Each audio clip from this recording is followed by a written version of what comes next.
From LinkedIn News, I'm Leah Smart, host of Everyday Better, an award-winning podcast dedicated to personal development. Join me every week for captivating stories and research to find more fulfillment in your work and personal life. Listen to Everyday Better on the LinkedIn Podcast Network, Apple Podcasts, or wherever you get your podcasts. The HP AI PC breaks language barriers instantly by translating up to 44 languages in real time, powered by the Intel Core Ultra processor. With the right tools, work doesn't have to feel like work. Learn more at hp.com/AI PC.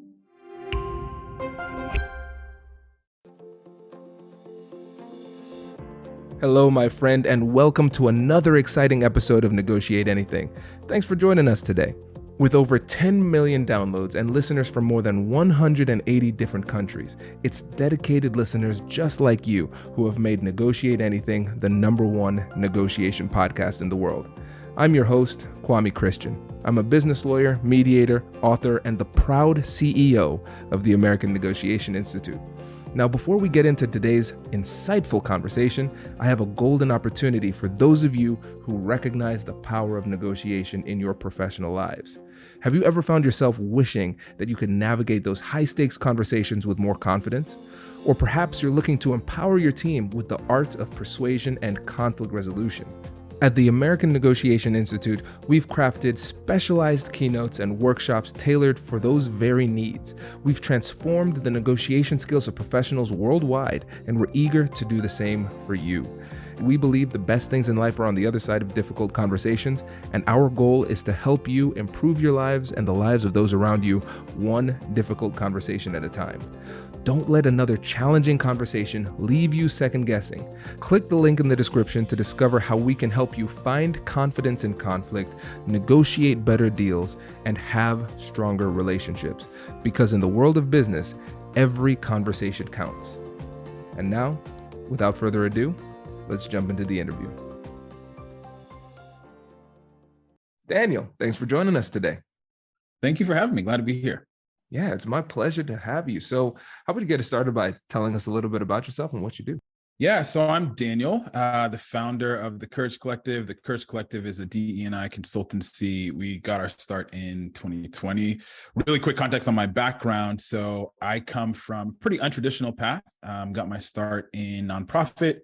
Then I went up to Gonzaga and went to grad school, studied organizational leadership, and then moved to Nashville, where I took a job in venture capital, which is hilarious because I had never even heard of venture capital before I got there. And so they hired me. I was head of people and talent, had a quick stint in tech, and then went on to start the Courage Collective. I think largely because, I wasn't seeing the kinds of conversations I wanted to have around equity and inclusion, and felt like there was a meaningful opportunity for us to create a new angle. So took the leap and been doing that. And then I also have a company called Boundless, which is focused on creating access for Black and brown folks in marketing, consulting, and tech. Appreciate this work. It's a really important work. And I think what's interesting about hearing your background is that you came from the business world, like a traditional business role, and then you transitioned here. You're using negotiation and conflict resolution in both of those capacities, but now you're still using it in DE&I. And so right.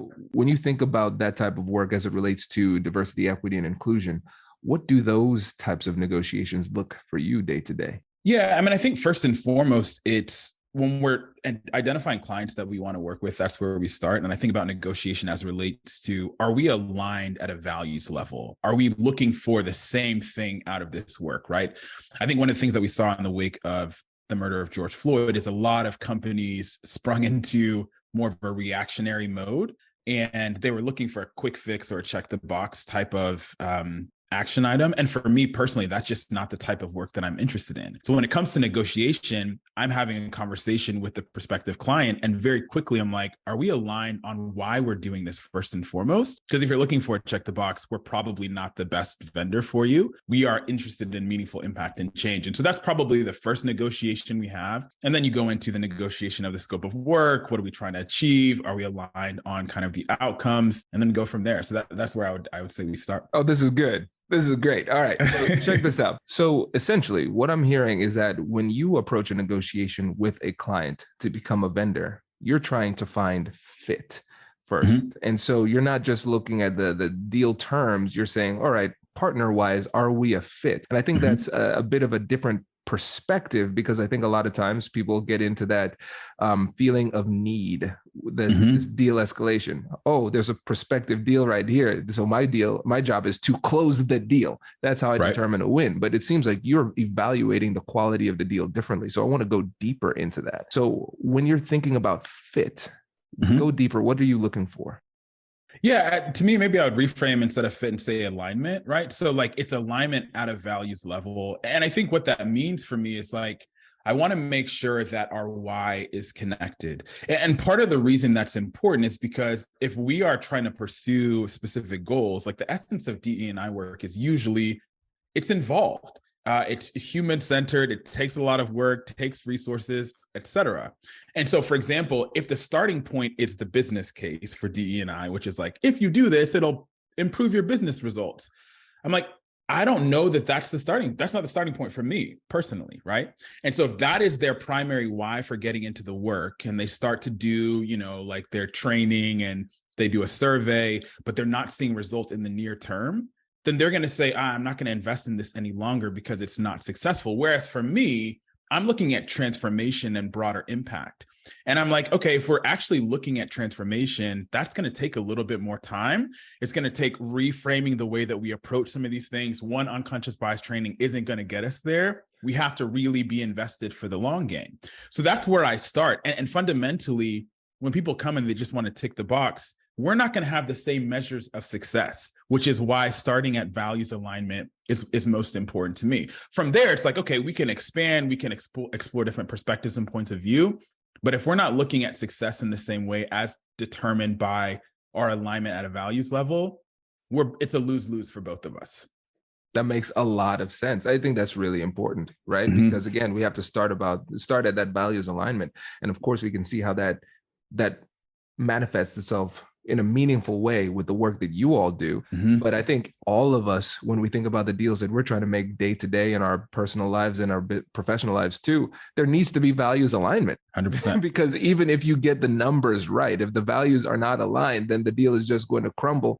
And it's just a question of now or later happen. So we need to get that in line. And so for you, let's say you run into a situation where you have a prospective client and you recognize that they are approaching this in a more transactional type of way, business case, nothing else. Yep. And there's clear misalignment. Do you try to persuade them to approach it differently? Or are you just trying to get that information to recognize probably not a fit, I'm going to go a different way?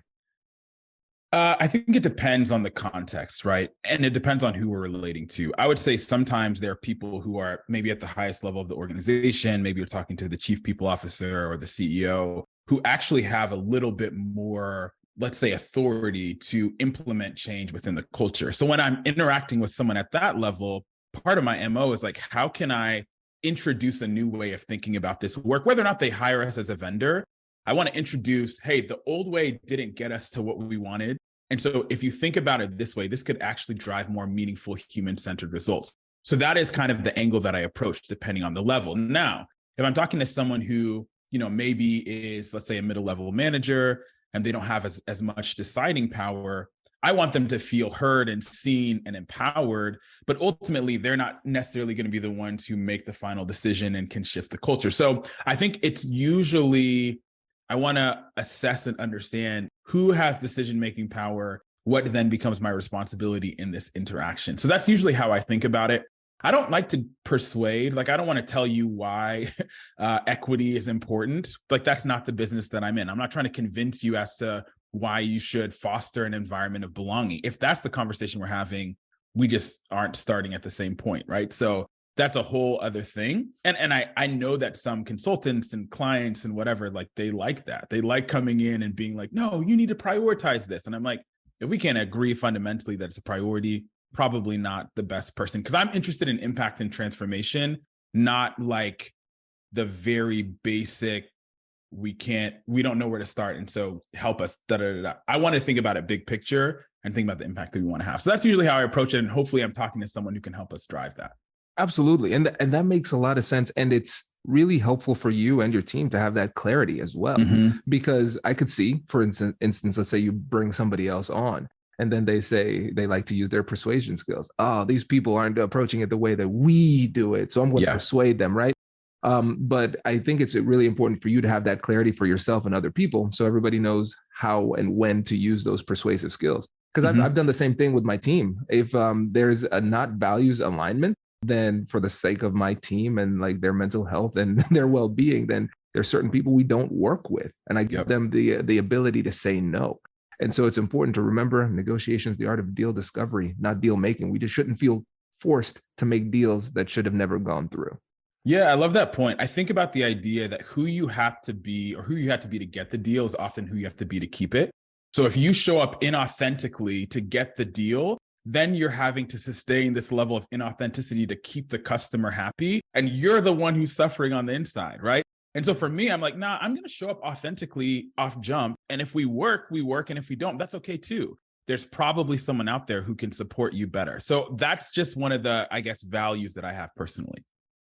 Oh, this is good. So Daniel, this gives me an opportunity to bring back something I haven't done in years. You just reminded me, a 5-star point. And so there, every once in a while, somebody says something on a podcast. I'm like, that's the one. Like that's the point. So listeners, if you like that point, make sure to give us a 5-star review, because I don't ask for them enough. So please, if you like this episode, give us a 5-star review. So Daniel, that's my 5-star point. That's really, really important. And I think this is something that we need to consider, not just in the business world, but also in our personal lives. That's right. Like I've never heard it articulated in that way, but it makes a lot of sense. I think back to some of the episodes we had on people pleasing. Sometimes you have that people pleaser inside of you and you keep on making these concessions. Nobody knows you're making those concessions. And then you have to, in order to maintain the relationship at the same quality, you keep on making those concessions and you're killing a part of yourself, sacrificing yourself in order to make somebody else happy. They don't realize that you're sacrificing your authenticity for their benefit. It leads to you kind of like snapping later on because you're just so mad all the time. And people are like, I didn't even know you were upset. Why didn't you just tell me? Right. And you're so right, because we have to be authentic in our approach and recognize that we want that authenticity to exist and be at the forefront of our interactions with the other side throughout the duration of the relationship. 100%. And if we're making those types of sacrifices, especially in our personal life, to maintain friends, relationships, those type of things, just recognize there is a price to pay. At some point, it will break down. Yeah, I think you lose your authenticity. And then I think the path forward becomes like either you end up resenting the thing that you compromise to get, or you feel trapped in it, right? And so for me, I'm like, I would rather show up authentically from the very beginning. And again, if it works and it evolves, amazing. And if it doesn't, that's okay too, right? Like I don't have to, like what we have and what we do and even who we are, maybe there's a level to which it's available to everyone, but that doesn't necessarily mean that it's for everyone. And that's okay. So I think transcending scarcity, not feeling like, oh, this is the only deal we're ever going to get. Like I would rather do 10 deals that I really, really feel aligned with and excited about than do 100 that require some level of compromise to maintain, because ultimately that's going to erode something internally. And that's not, for me, it's not worth it, right? I think, there's no dollar amount that is worth your level of authenticity and inner peace and alignment. So that's kind of the point of view I come at this with. Hello, my friends. Before we get back to today's episode, I want to ask you a question. Have you ever wondered how to elevate your team's negotiation game and how you can help the folks on your team have better, difficult conversations? At the American Negotiation Institute, we offer transformative keynotes and workshops tailored to empower professionals with top-tier negotiation and conflict resolution skills. Whether it's a keynote for your next event or hands-on training for your team, we've got you covered. Don't just negotiate. Master the art with the American Negotiation Institute. Click the link in the description to find out more. Elevate, negotiate, and succeed. Introducing the HP AI PC, your powerful AI assistant. Easily search through personal files, gain valuable insights, and make smarter, more informed business decisions. Unlock the future of work today with the HP AI PC, powered by the Intel Core Ultra processor. With the right tools, work doesn't have to feel like work. Learn more at hp.com/AIPC.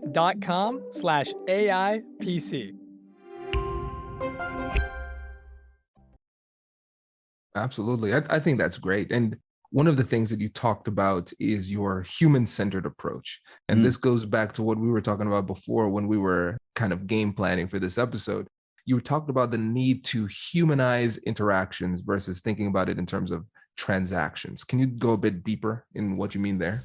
Yeah, for sure. I think about just how so many of our interactions these days are pretty transactional, right? It's focused on an exchange. What are you doing for me versus what am I getting to you, getting from you? And we've missed the art of connecting with the human experience, right? So even just meeting you today, I'm like, there's a unique collection of experiences you've had that no one else in the world has had. That inherently is beautiful, right? It's worth creating space for. It's worth creating space to see and engage.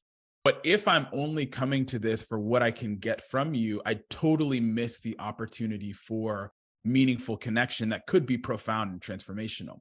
So when we look at this through the context of DE&I work, there's a quote I love that Dr. Crystal Jones says. She says, there's a big difference between the ideas all are welcome here and this was created with you in mind. The latter of which is a much more human-centered approach. Who is coming to our organizations and how can we uniquely design our culture with their experience in mind, as opposed to, this is just transactional. You get a check. Here are the things that I need you to do. Inherently, there is a level that work is transactional, but what would happen if we infuse attention for the human experience into that equation? I think it would be much more meaningful, right? And so, yeah, I think for me, practically, like I want to create space for people to be people.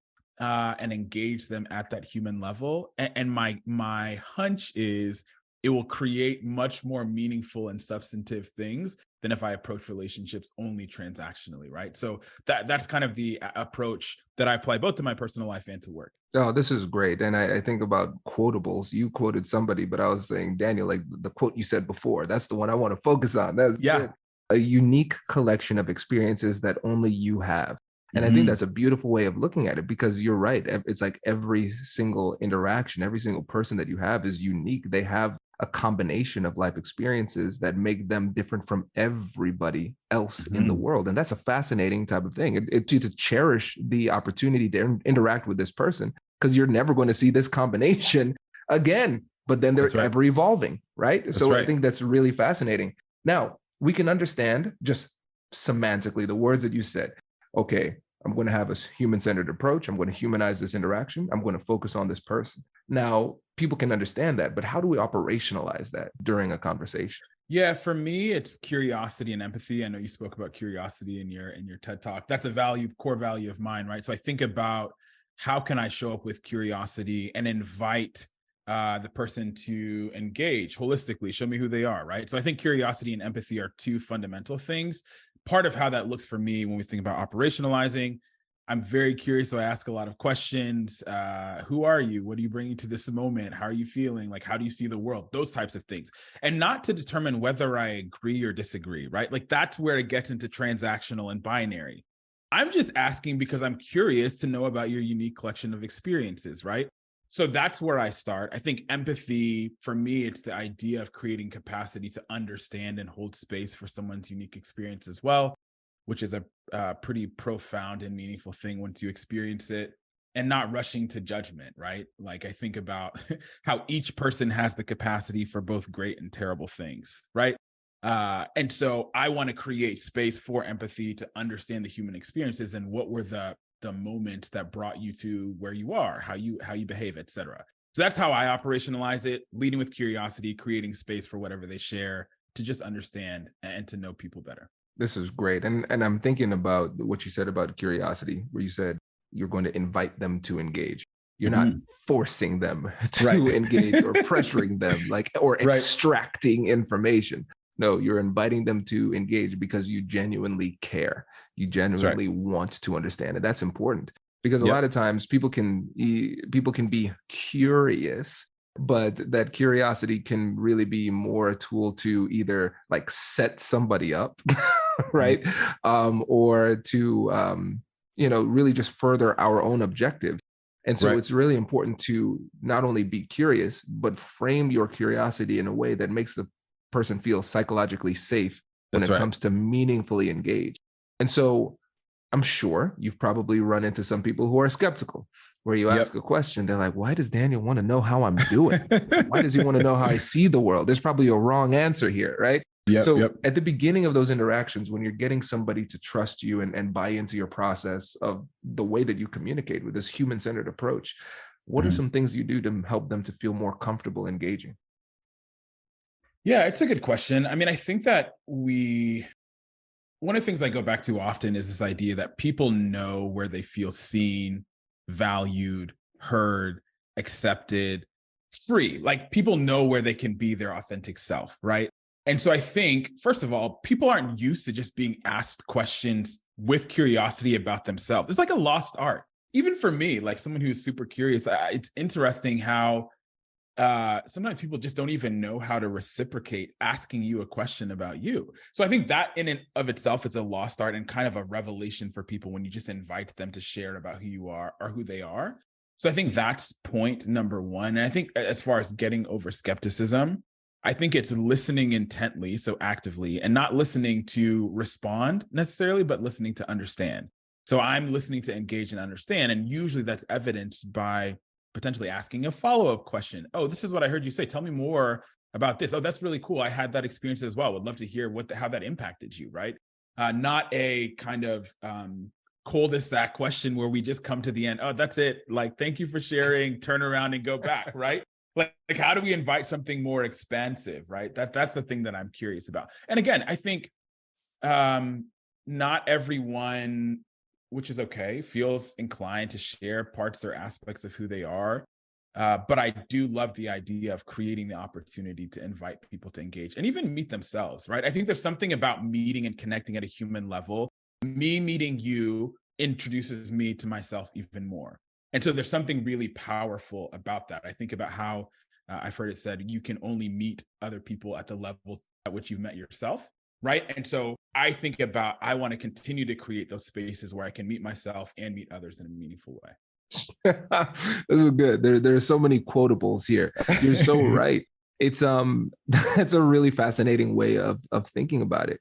One of the things that I've started to do when I'm asking people questions is that I'm trying to essentially not act as Kwame the negotiator, but try to be Kwame their internal voice. Because a lot of times what ends up happening is I can recognize that maybe, especially in the context that you're working in, sometimes people simply haven't explored some of these concepts, you know? And so I'll ask questions that they might have been better served asking themselves, doing a little bit of introspection, but I'm going to be compassionate and empathetic and ask them, and in order mainly to get them to go to a place that they've never been. So they can learn a bit more about themselves and the way they think about it as they're sharing it with me.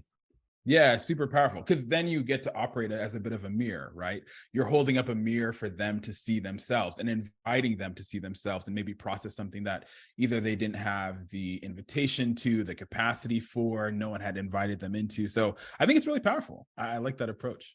Absolutely. Man, this is good. This is good. So we're coming up on time, and I want to make sure we keep this tight, but at the same time, I also want to make sure I give you an opportunity to talk about your two companies, The Courage Collective and Boundless. So can you let the listeners know about how to get in touch with you and how they could work with you? Yeah, for sure. So the Courage Collective, we do diversity, equity, and inclusion consulting and training. And so we've been fortunate enough to work with Fortune 500s all the way down to 10-person startups and anything in between. Like I said, it's most important that we're aligned on the why and the values level. But our work, we like to take what we would call a strategic, holistic, and human-centered approach to diversity, equity, and inclusion work. What that means for us is when I look at the state of the industry, so many people are taking either very reactive approaches or very acute approaches, right? So you can't solve systemic problems with acute interventions. You have to think about it holistically, right? And so for us, what that means is looking at the entirety of the organization, looking at the full employee journey, and thinking about how does DE&I show up before someone starts at your company, while they're at your company, and once they leave your company. And what is the role of leaders and managers in making sure that people feel a sense of belonging and operate in an equitable environment, right? So those are just the high level themes that we look at. We usually start with listening and discovery, then we dive into strategy, et cetera. And then we do learning and development as well, and not the off the shelf unconscious bias trainings, just because I want to do things that I think are meaningful and that actually work. So For me, that's how I think about it. I have a brilliant team that I get to work with, and they're also some of my really good friends. And so I feel grateful for that. Really fantastic folks. And so how you can get in touch with us, go to our website, thecouragecollective.co. You can find us on LinkedIn. So those are probably the two primary places. As far as Boundless goes, yeah, Boundless is a newer project that I've been working on. And I think the impetus for that one, I have been one of the few or one of the only in most spaces in my professional career. And so the way I got into venture capital at the beginning, I felt motivated and inspired by another Black man who was a co-founder of Jumpstart Foundry at the time where I was working. And I was like, okay, if he can find his way into that space, maybe I can as well.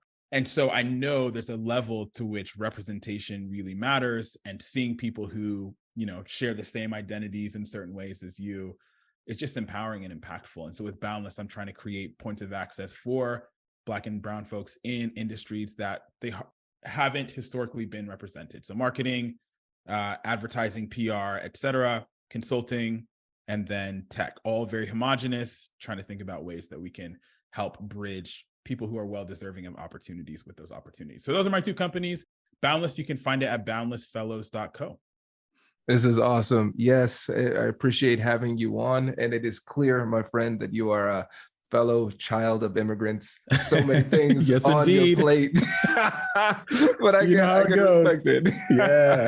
This is great. Well, thanks for the important work that you do. And thanks for joining us today. This was really awesome. Kwame, thanks for having me. I appreciate it. Congratulations! You've just joined an elite club. By listening to a full episode, you're now officially on the Negotiate Anything team. So welcome aboard. What most team members do is they subscribe to the podcast because that allows them to automatically get the latest episodes of the show. The best things in life lie on the other side of difficult conversations. Keep learning, keep practicing, and keep getting better. Your relationships will improve, your career will soar, and you'll have the confidence you need to get the most out of these crucial conversations. Again, thank you for joining the team. We're excited to have you, and I will see you in the next episode. I'll catch you later.